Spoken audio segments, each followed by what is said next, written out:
Boa tarde, guerreiros alunos do terceiro ano do ensino médio. Estamos aqui para mais uma aula de física com o professor Alexandre Nogueira e o tema é eletrostática. É a introdução à física elétrica do terceiro ano. A nossa programação do terceiro ano. Não esqueça, meu jovem, de acessar as nossas redes sociais do YouTube e do Facebook. Lá você encontra todas as nossas aulas e onde você vai estudar preparado com muito amor e carinho para você, fera.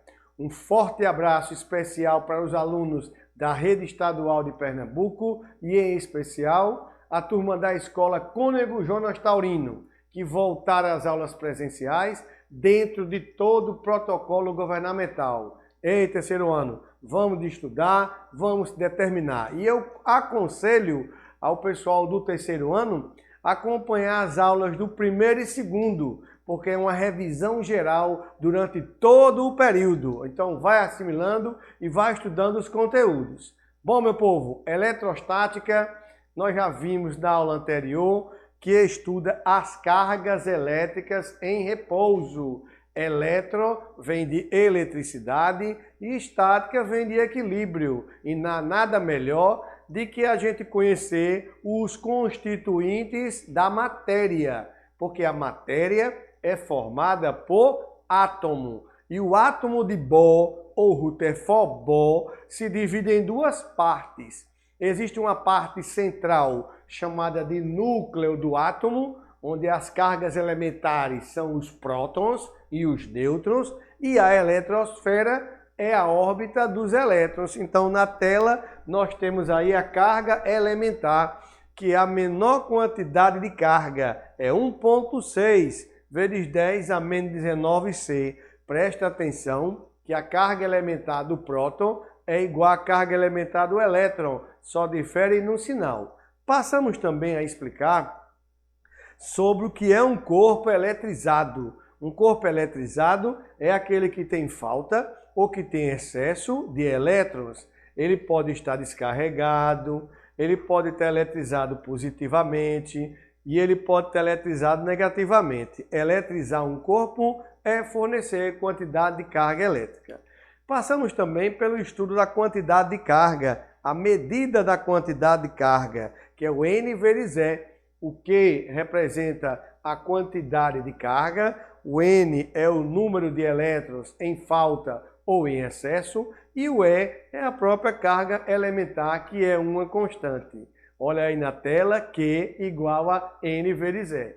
Na eletrostática, nós falamos nas unidades básicas, e as unidades básicas do SI é o Coulomb, mas tem as unidades especiais, que é o milicoulomb, microcoulomb, nanocoulomb e o picocoulomb, visto na aula anterior. Passando também pelos processos de eletrização.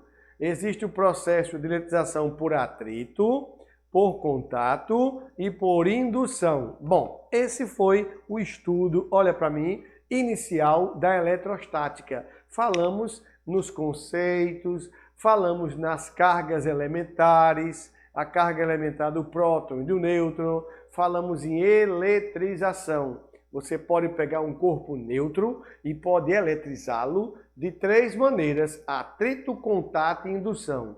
O foco agora é uma continuação, falar nos princípios, falar nas leis, falar nas unidades das grandezas. E em tela nós temos princípios da eletrostática. Olha, povo de Deus, a eletrostática, ela está fundamentada, ela está baseada em dois princípios básicos. Olha o primeiro, chamado princípio da conservação da carga. Num sistema eletricamente isolado, a soma algébrica das cargas se mantém constante, ou seja, presta atenção, vamos supor que nós temos o corpo A e vamos supor que nós temos o corpo B. O corpo A tem 9 coulomb e o corpo B tem 6 coulomb. Isso aqui é antes da eletrização. Imagina que isso aqui representa antes da eletrização, sistema eletricamente isolado. Temos o corpo A com 9 coulomb, temos o corpo B com 6 coulomb. Então me diga qual é a quantidade de carga total do sistema. A quantidade de carga total do sistema é 15, porque 9 mais 6 é 15. Vamos supor que depois do processo de eletrização, A' e agora, gente, ó, B', vamos supor que A perdeu 2 coulomb de carga. Se estava com 9 e perdeu 2, então fica com 7 coulomb. Mas se A perde 2, B ganha os 2. Então vai ficar com 8 coulomb. Então tu imagina A' e B' depois da eletrização. O que um perde, o outro ganha. Aí pensa comigo. Ei, Nogueira, antes, a quantidade de carga do sistema antes é 9 mais 6, 15. Depois, a quantidade A', B', 7 mais 8, 15. Então é por isso que a carga, olha para mim, é conservada. Dizer que a carga é conservada é dizer que se mantém constante. O princípio da conservação da carga diz que a carga é conservada, não muda. A quantidade antes é igual a depois. Vamos fazer uma analogia. Ei, professor, eu fui o aluno do senhor em 1982. Como o senhor está conservado? Isso foi um elogio. Eu estou conservado, graças a Deus. Agora se dissesse, poxa, Nogueira, tu está acabado. Eu fui teu aluno, tu está acabado, está dissipado. Então pensa assim, carga conservada, ela se mantém o quê, abençoado? Constante. Então o primeiro princípio é esse, a carga se conserva. Olha na tela agora o segundo princípio, que é chamado o princípio da atração e da repulsão. É a diferença, viu, meu povo? Que existe entre a força elétrica e a força gravitacional. Força elétrica pode ser atrativa ou força elétrica pode ser repulsiva. Presta atenção em tela. Cargas elétricas que têm o mesmo sinal se repelem e de sinais contrários se atraem. Esse tá tranquilo. Olha para mim, os opostos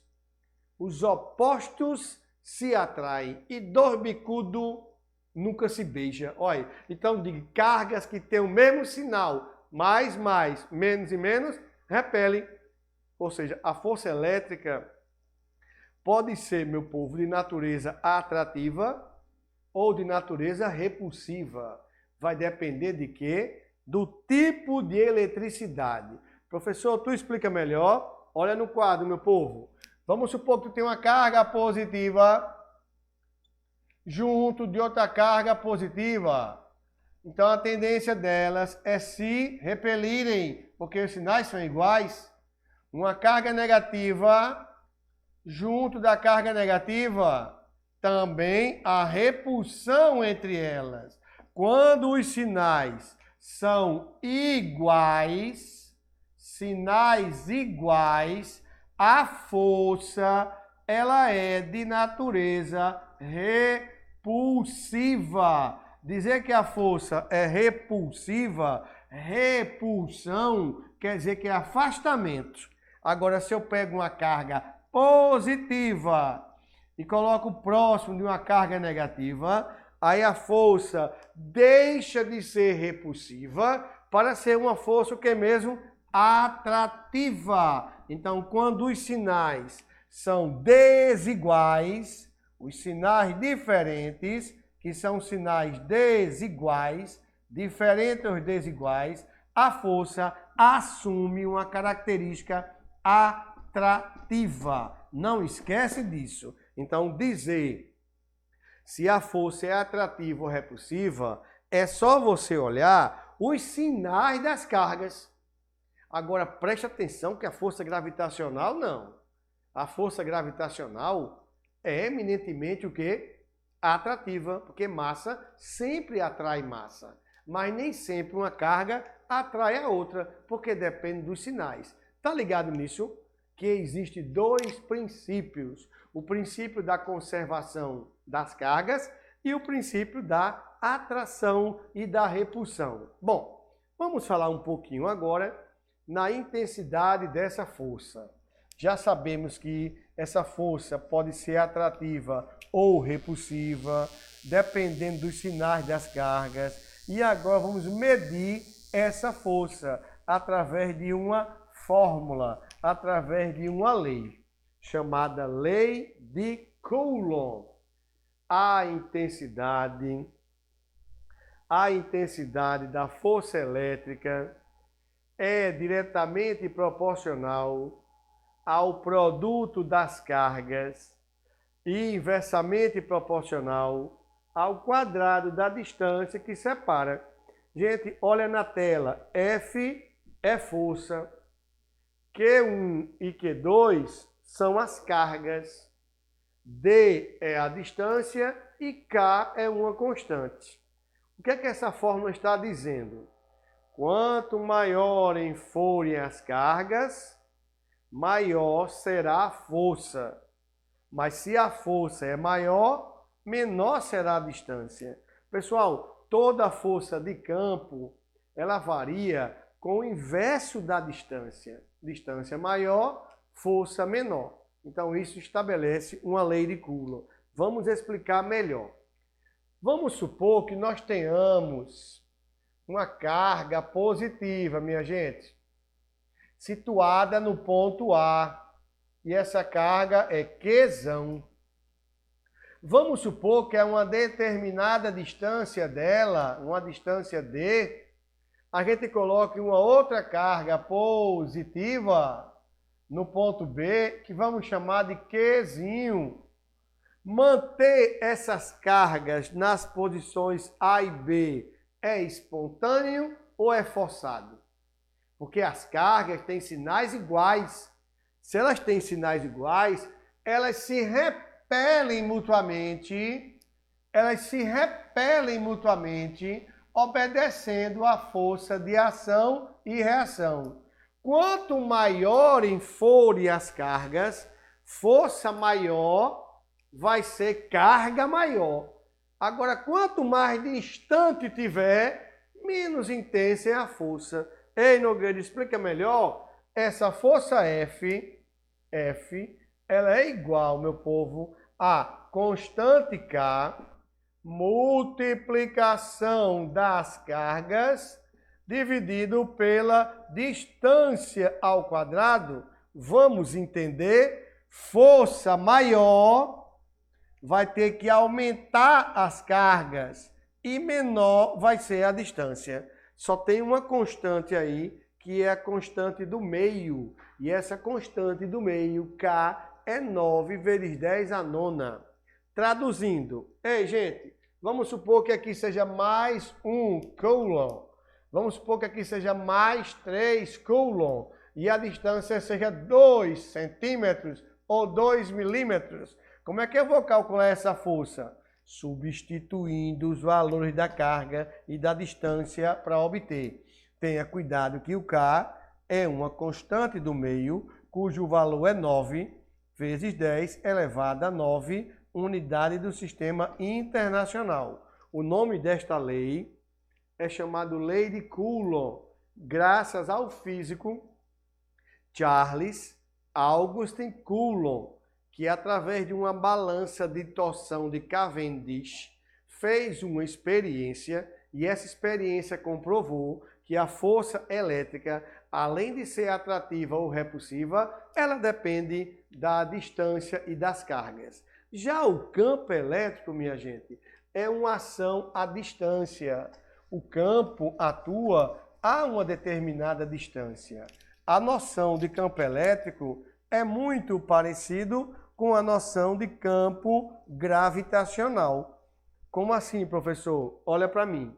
A Terra, o nosso planeta Terra, ele tem uma grande massa.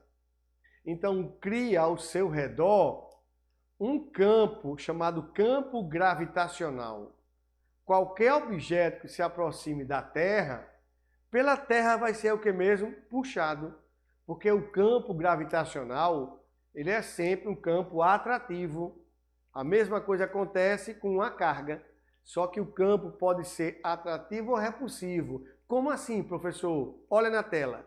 Vamos supor que tu tens uma carga Qzão. Essa carga Qzão é uma carga que gera o campo. Vamos supor um corpo eletrizado positivamente. Se é uma carga que gera, a gente vai dizer que ela é chamada carga fonte. É aquela que gerou o campo. Então ela provoca uma perturbação no meio. O meio que envolve as cargas está sob a influência de um campo elétrico. Aí eu pego uma carga de prova bem pequenininha e coloco próxima a ela uma carga Qzinho. Vamos chamar Qzinho, também positiva. É chamado carga de prova ou carga de teste. É só para provar ou não a existência de um campo. Veja que essas cargas estão colocadas a uma certa distância entre elas. Então, esse é o conceito de campo. O campo elétrico é uma ação à distância. As cargas não estão em contato, mas elas interagem entre si. E quem permite essa interação é o campo elétrico. Ou então, pelo conceito, o campo elétrico nada mais é do que a razão da força elétrica pela carga de prova, ou seja, o campo elétrico vai ser igual a K Q sobre D elevado ao quadrado. Então você tem o primeiro conceito, que é o conceito da grandeza vetorial, e o segundo conceito é o conceito de vetor campo elétrico, de uma carga pontual. Gente, olha o conceito na tela. Campo elétrico de carga pontual. O campo elétrico é uma região, tá vendo? Região de influência em torno da carga Qzão, que é a carga fonte, onde qualquer carga de prova Qzinho, nela colocada, sofre a ação de uma força de origem o quê? Elétrica, que poderá ser de atração ou repulsão. Então, na tela, você tem o primeiro quadro, o vetor campo elétrico, e o segundo, de uma carga pontual. E é o campo elétrico, F é a força, Q representa a carga e D é a distância. Fica ligado agora na unidade, povo de Deus.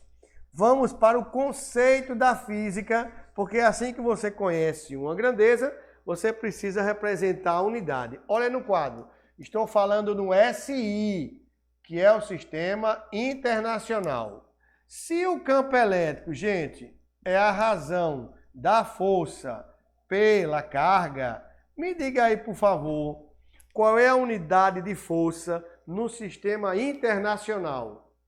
Qual é a unidade de força no Sistema Internacional? Muito bem, Newton. Então, a força é dada em Newton. Muito bem. Sobre, me diga aí no Sistema Internacional, qual é a unidade de carga? Qual é a unidade de carga? Muito bem, Coulomb. Então, o campo elétrico, por conceito, tem a unidade que é Newton por Coulomb. Essa é a unidade do campo elétrico, porque Newton é força e Coulomb é a carga. Gente, vamos falar agora o que é um céu. O maior céu é um lugar que não existe sogra, é o céu. Mas o céu representa o campo elétrico uniforme. Eu falo de céu, que é campo elétrico uniforme. Céu, campo elétrico uniforme. Olha na tela. É o campo em que qualquer ponto dele, o vetor campo elétrico permanece sempre constante em intensidade, em direção e em sentido. No campo elétrico uniforme, as linhas de força são retas paralelas, distanciadas igualmente entre si. Como assim, professor? Tu explica melhor? Olha no quadro. Vamos imaginar que isso aqui representa a distribuição das linhas de um campo elétrico. Isso aqui representa a distribuição do campo elétrico. A gente já sabe que aonde nasce, aqui tem uma placa positiva, porque as linhas nascem, e aqui tem uma placa negativa. Então, tu pega uma superfície num ponto e uma superfície no outro. Vamos chamar isso aqui de A e vamos chamar essa aqui de B. Eu digo que o campo elétrico de A é maior do que o campo elétrico de B, porque as linhas estão mais concentradas, mais juntas. Isso não é um céu. O céu é quando as retas são paralelas e igualmente o quê? Espaçadas. Como assim, professor? Uma placa de bateria, imagine uma placa eletrizada positivamente, junto de outra placa eletrizada, que é um bipolo, negativamente, ok? Chamemos de placa A e placa B. Então, as linhas do campo elétrico nascem nas positivas e morrem nas negativas. Nascem nas positivas e morrem na negativa. Então, aqui você tem o vetor campo elétrico constante. Quando fala vetor campo elétrico constante, quando fala vetor, todo vetor tem que ter módulo, direção e sentido. Então, as linhas são igualmente espaçadas numa única direção e no único sentido. Então, o céu é isso. É quando o módulo, que é o valor, é quando a direção, que é a reta, e quando o sentido, que é a flecha, se mantém sempre CTE, se mantém sempre o quê? Constante, estabelecendo um campo elétrico uniforme. Gente, olha o desenho que te falei na tela, tá vendo? A placa positiva, as linhas de campo nascem nas positivas e ela morre nas negativas, estabelecendo uma diferença de energia entre esses pontos, estabelecendo uma tensão elétrica, uma diferença de potencial. É claro que o potencial em A vai ser maior do que o potencial em B. Olha para mim, toda vez que você percorre na mesma direção e no mesmo sentido do campo elétrico, não esqueça, o potencial diminui. O potencial vai diminuindo na medida que vai na direção e sentido do campo. Vamos praticar. Nada melhor do que a prática para entender melhor, gente. Um corpo possui uma carga elétrica, isso é que é a carga elétrica 1,6 micro, que é 10 elevado a menos 6. Sabendo que a carga elementar, que a carga elétrica fundamental é o E, que é 1,6 vezes 10 a menos 19 coulomb, a pergunta é, pode-se afirmar que nele há uma quantidade de quanto? Na próxima aula a gente resolve. Fica com Deus e até a próxima, povo de Deus!